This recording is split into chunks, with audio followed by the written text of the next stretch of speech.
Bagamat hindi inaasahang magla-landfall o tatama sa kalupaan ang bagyong Butchoy, mahigpit pa rin binabantayan ang paggalaw nito, lalo't inaasahang marami itong dalang ulan. Nakatutok si Ian Cruz.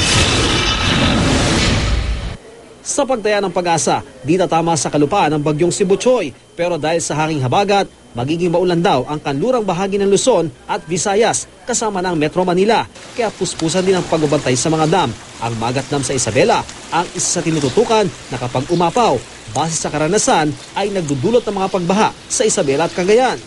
Kapag ready ba yung mga tao sa Isabela at sa Cagayan? Oo naman, kasi yun nga, 8 hours before na magpakawala, na-inform na yung mga tao through yun nga, media, sa local government. Dahil sa bagyong Butchoy, pinagbabawal na ng Philippine Coast Guard ang paglayag ng mga bangka at barko. May 21 cargo vessel ang hindi na pinayagang bumiyahe ngayon mula Manila na karamihan ay papuntang Palawan. Masyado na raw kasing malakas ang alon sa mga dagat sa Coron, Liminangkong at El Nido sa Palawan. Ang Marina naman magpapatawag na ng Marine Inquiry sa paglubog ng MV Josil 2 sa El Nido. Sinuspindi na rin ang operasyon ng Atienza Shipping Lines at maging ang lisensya ng mga opisyal ng MV Josil 2. Inaalam na raw kung totoo ang balitang nakainom ang kapitan ng barko. Sa kabila raw ng gale warning, itinuloy pa rin ang paglalayag kaya nasa lubong nila ang malalaking alon.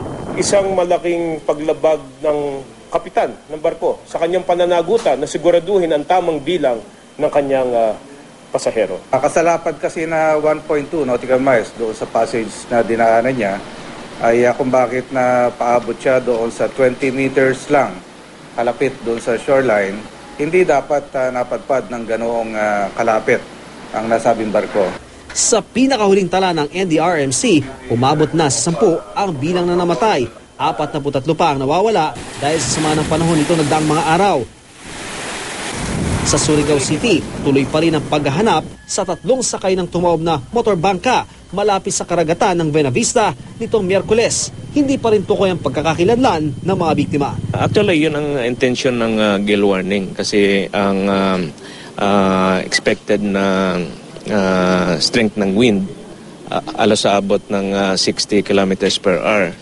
Parang signal number 1 na yan eh. Kaya lang dahil walang bagyo, ang associated with the system lang ay habagat.